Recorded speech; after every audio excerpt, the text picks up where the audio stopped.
You're tuned into the It's Real podcast with your hosts, Kayla Callender and Andrew Yagi.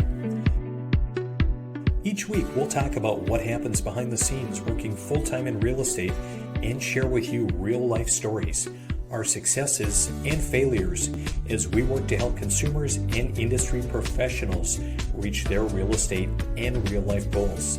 Here we go. It's episode 31 of the It's Real podcast. I'm Andrew Yagi, and I'm a real estate agent. I'm Kayla Callender, and I'm a mortgage lender. Kayla, happy new year and happy start of season 2 of the It's Real podcast. It's season 2. I'm so excited. We have a season under our belt. We are beating the odds of all podcast starters. Look out, world. Right. So we just, 30 episodes in season 1. We just missed 22 weeks of content, but that's okay. We made it a lot farther than most people. I was wondering if you actually noticed that, because our goal was one a week, but you know what? One every other week is great too. It's not bad. Not bad. No. So are you incredibly excited for a new year? Is this where, you do the whole restart thing, resolutions? What do you do at this time? Yep. For sure. I mean, Kayla, I'm big on goals. I'm big on self-improvement and big on just, achievement and the like. And so it has been big. I have some really big goals for 2024. I'm really excited about the new year, Kayla. I had a little bit of anxiety when I got up on the 1st and I hadn't set my goals yet. Although I kind of, knew largely what they were, but, sometimes committing them to paper is one of the biggest things, and I hadn't done it. But how about you? Usually every year I have a huge list of things, and this year I'm just kind of taking it brick by brick.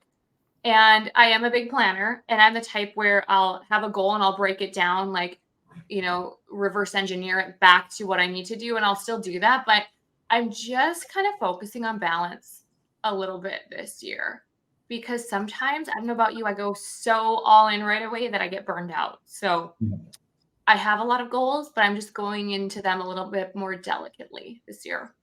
Yeah, I like it. Good for you. But I did start out my new year hanging out with my really good friend who I do a podcast with. So that was a really great start. Yeah.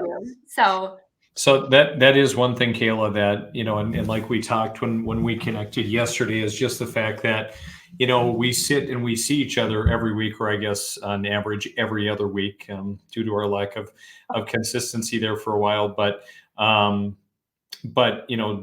real, like, face-to-face, connection and getting together, makes a huge difference, and is still so important. And it's something that, it's kind of becoming a little bit of a lost art, with a lot of people in the day of Zoom and Teams meetings and, just doing everything virtually and via technology.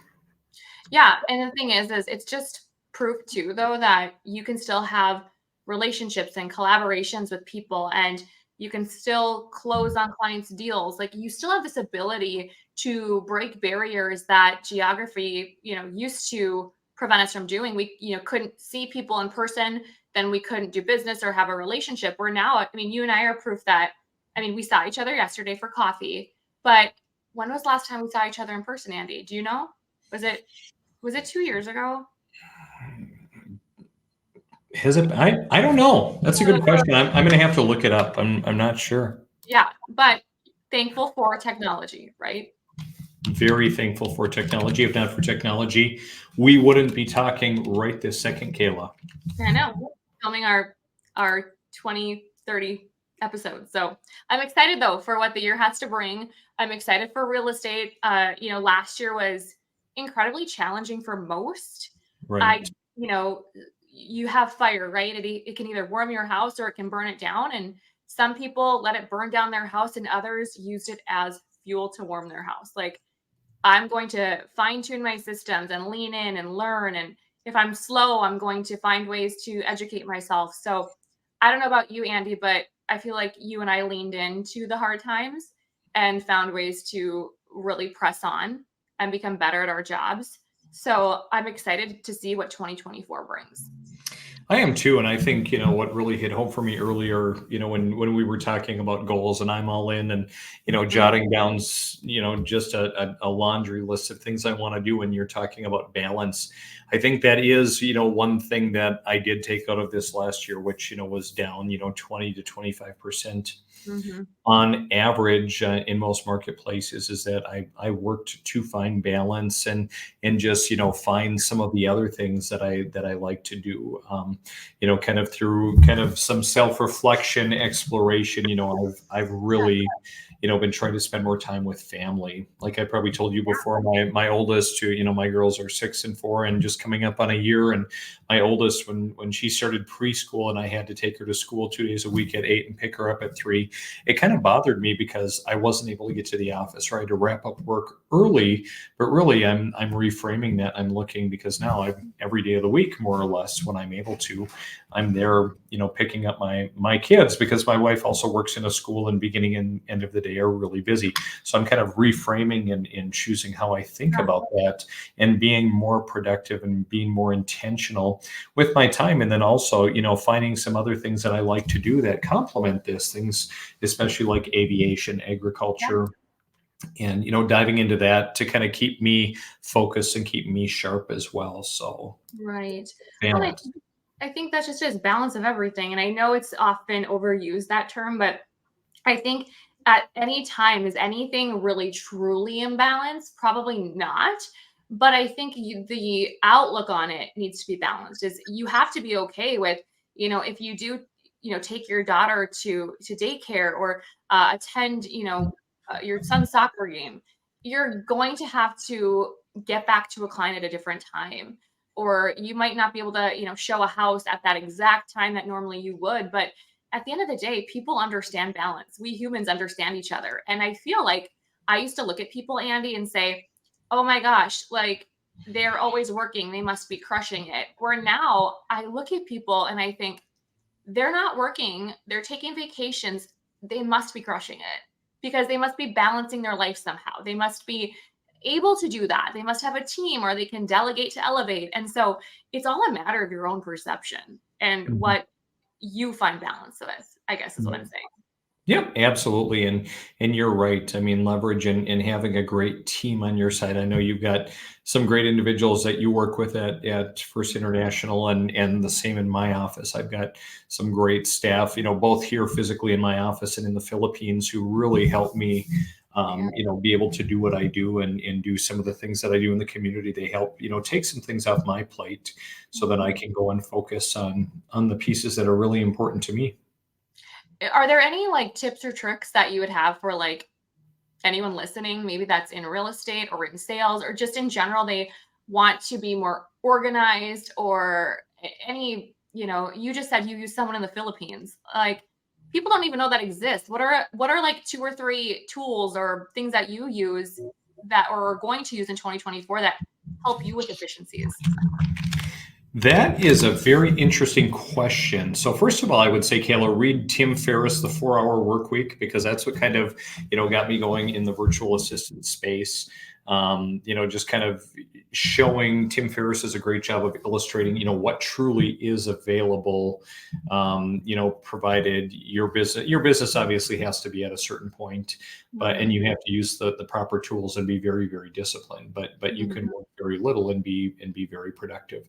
As far as tools and the things that I use for productivity, Kayla, they're remarkable. Have you bought yours yet? Because I know you said you were planning. You really needed one, and so the remarkable is like my right hand. I mean, it's Yeah. it's like it's digital, but it's like writing on paper. I use it kind of as a daily planner, and just like this morning, I was at a meeting talking about housing, Kayla, and all of a sudden, oh boy, I need to take notes. Well, I'm going to add a couple of sheets here, so I Yeah. can take notes on the fly, and then I can come back and I can reference them. It's just the perfect balance of like no tech and tech, if you will. Yeah. Well, I think too is when you have things written down in one place and then you're traveling with your phone and then you've got your computer, they're all over the place, your notes, and you don't you just become scatterbrained. And I Mhm. think they're remarkable. Yes, I'm considering, and thank you for letting me now again try yours out for a second time. it just allows you to have that feeling of writing down. I know a lot of people say, I just want to write it down. You can do that. You can link it. Like you said, you have an app. I think that that is a really, really great tool because when you go all electronic, you can access it from anywhere.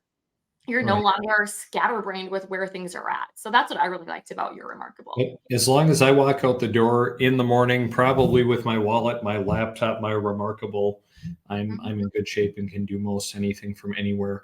Kayla, Yeah, I'm a little disappointed to hear you say you're still just considering it. Obviously, I didn't do a I'm good gonna enough buy job it. selling it.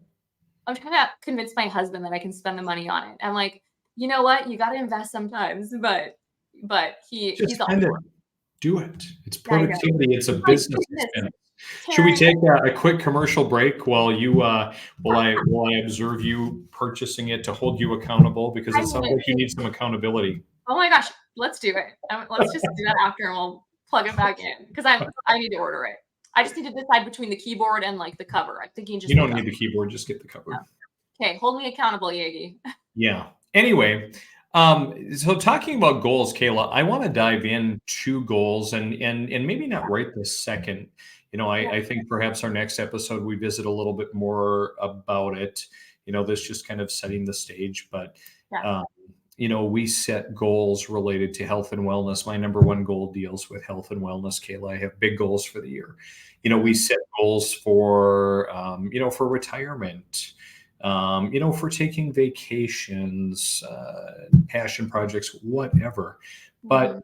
a lot of people don't really think of real estate in terms of like, hey, I have real estate goals, when realistically we do subconsciously. So I want to dive into that. In fact, the rest of this month really want to, focus a little bit on that for our listeners as it pertains to setting goals, whether that's for your primary housing, maybe it's for a second residence, maybe diving into investment properties. I have a lot of people all the time that ask me. In fact, just today I was out looking at, I had someone reach out to me and said, hey, I know you're an investor. We have a property we want to sell. Will you come and look at it? So just like if you're looking to invest, what does that look like? Mhm. And so on and so forth. So I think that we should dive into some of that, just the rest of this month. Um, Goals as no matter where you're at with a first home purchase and investment is if you don't have goals, you really don't have anything to aim for. And it's one thing to say, well, I have these goals. That's one thing. Get your goals down. But what we can do in future episodes is have your goals, but have the what, but then figure out the how to get there. My good friend Skip had said that to me today on a conversation we had. What are your goals? Don't worry about the how. Get the goals written down, and then you and I, Andy, can help people break down how do we get them there? How do we get you to those end results? Yep. So we'll talk about the process as well. I think that's really important to really dive in and look at that and what does that all entail. Absolutely. A lot of people, Kayla, have put their goals kind of on the sideline and just thinking that, hey, I'm never going to be able to buy or I Yeah. can't move, Yeah. just because rates have been so high. But we've seen a little bit of a retreat, have we Yeah. not? Yeah, we have. Last time we spoke, we had seen them start to come down. They've come down a little bit more. They're up a bit today and yesterday, but as you see, I love Mortgage News Daily just because it's a general average. But 30 years now, it's under 7 still, 677. And again, this doesn't include down payment assistance programs or special portfolio, but that looks a lot better than 8%. And for some people, Andy, this makes a difference not just in payment, maybe in what program they qualify for. I had a client 2 weeks ago. They were FHA. And because of the rate decrease, just so, it's a small decrease, but he's able to go conventional now. And that makes a difference, especially if you're looking at a property that's, needs some work. Thank you for pulling this up. These are down slightly. Last week, you'll see just that first line, that first home was at 5.95. So just down slightly, but these are North Dakota housing rates, and these are online. And you guys, like, you can Google this and watch those rates. You can Google Mortgage News Daily and watch the rates. But, you know, for anyone looking to buy this year, I've said it before and I say it darn near every time we record, get pre-qualified now so that when rates drop more and more, you don't have to wait to go through that process later on. Two questions. First of all, Kayla, how many pre-quals or how many pre-qualified buyers do you think you have waiting in the wings? Like if you were to guess. You know what? It's funny you asked that. I had 295 clients come to me last year, Wow. and I probably have right now, I would say 50 families that could pull the trigger right this second. I probably have another 10 that we would need to refresh some things, have more discussions. But yeah, I would say quite a handful. Wow. Yeah. So it could get busy. The other, well, it will at the right time. And I think people, I think it's going to be a pretty busy year, Kayla. And we'll talk about our predictions in just a little bit. One question I have, and someone brought up to me the other day, and I'd prefer your answer just because you are the mortgage expert. But so you look at the range, so it's easy to look and know that this is an average. But somewhere in the nation, I can go and I can get a 15-year fix for like 5.12%. Or, I might go across town accidentally and get 7.35%. Why the variation here, Kayla? Why is there such a Mhm. swing? So when you see interest rates, sometimes, you'll see, for example, that 677. You might then see, 5.5 somewhere else because a lot of times to get that lower rate, you're paying what's called a discount point. You're paying points, you're paying upfront essentially to get that lower rate. I tell my clients it's kind of like when you upgrade. When you upgrade when you're flying and you fly first class and you want to upgrade, you get the better option, but you pay for it. Well, if you're flying first class, you're going to pay for it. Same with the rate. If you want to fly first class with a lower rate, you're going to pay for it. So a lot of times lenders will splash a rate, but they need to be showing that those rates have X amount of fees. So if a client says, "Hey, Kayla, you're at 6.5, and I saw X bank at this," I say, "Send me their loan estimate. Let's discuss this." Sure. And then what we do is we find that there are fees for that rate. So that's oftentimes what you'll see. And companies are going to vary from day to day and product to product, but essentially that's what the difference is. So smoke and mirrors. Yeah, pretty much. But I'm telling people right now, if rates do drop this year, why are we talking about buying down the rate if you're going to refinance in probably 6 to 8 months? But your If break even rates drop, time, Kayla, do you mean when rates drop? when I'm just careful because, How many times are rates going to drop this year? well, it depends who you ask. I, um, I like to hone in, Kayla, on the Mortgage Bankers Association and their figures. I think you like these too. I And it do. is really interesting to look at, kind of averages and everything, so looking at, 2024, they're showing, one, two, three, that rates will drop all the way down to an average of 6, for Mhm. a 30-year mortgage. But I think they had also told us last year things were going to drop quicker than they did. Did they You not? know, they did, and they didn't exactly show up how we thought. And so, right now I'm telling people, like, let's discuss buying down the rate. But if your break even point is 2.5 years to buy down the rate, I don't think that's a great idea. I feel like you're going to throw away money. So, lenders need to be having these discussions with their clients so that they know, like, are they going to throw away money if they refinance in 6 months, or maybe they just buy it down a little bit. So I do think we'll see some rate decline. The Fed says 4 times, but is that 4 tiny little drops? Is it 4 huge ones at the end of the year? We don't know, but all we can do is keep our pulse on it. Sure.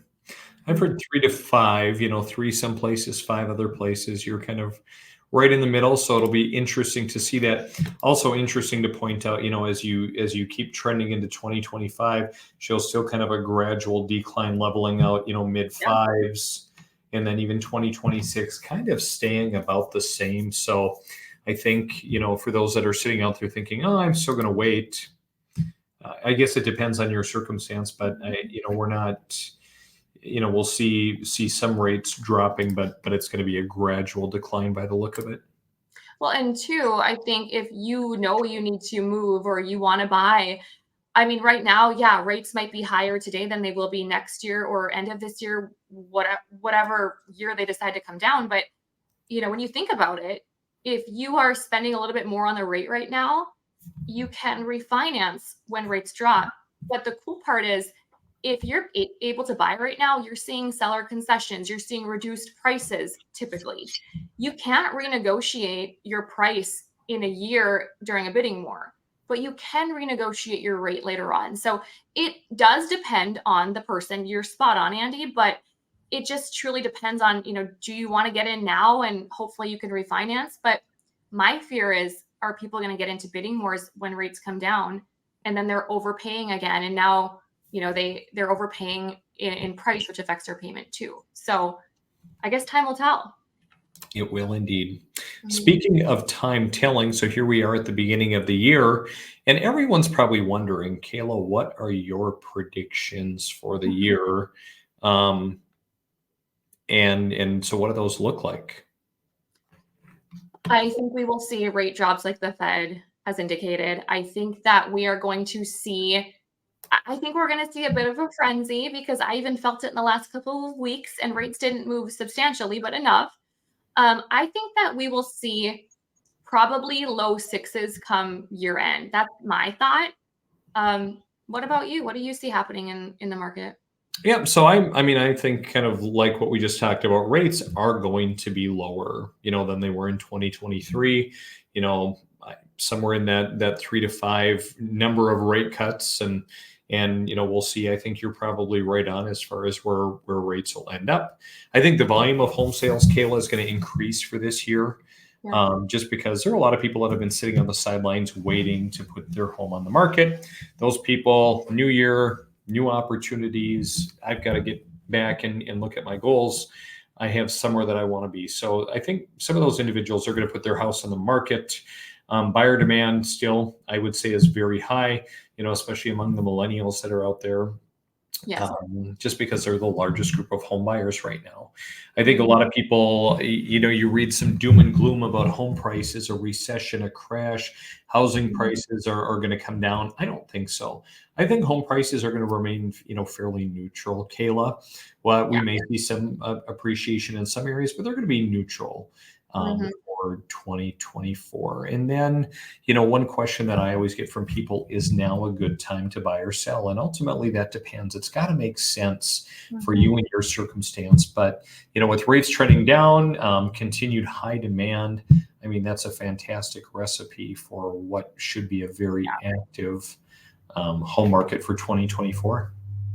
Well, and I love what you say, because for some people, it's not just about the dollar. And we've talked about this before, but they may have had this thought of, I'm never going to buy, I'm going to be in this apartment forever. They've got kids, they've got pets. And I think there's a lot of people come this spring that are going to see a little bit of a rate decline, more inventory as people are starting to sell, because now they can get a little bit lower rate, with the purchase, probably not as low as they have. But I think we're going to see people really look into this a little bit more emotionally too, of what does my family need? What do I need for peace of mind? I had a call with a client today and she said, I just want my own office in my house. I just have an apartment and I have no place to work when I want to work at home. So it's little things like that I think people will also look into. Absolutely.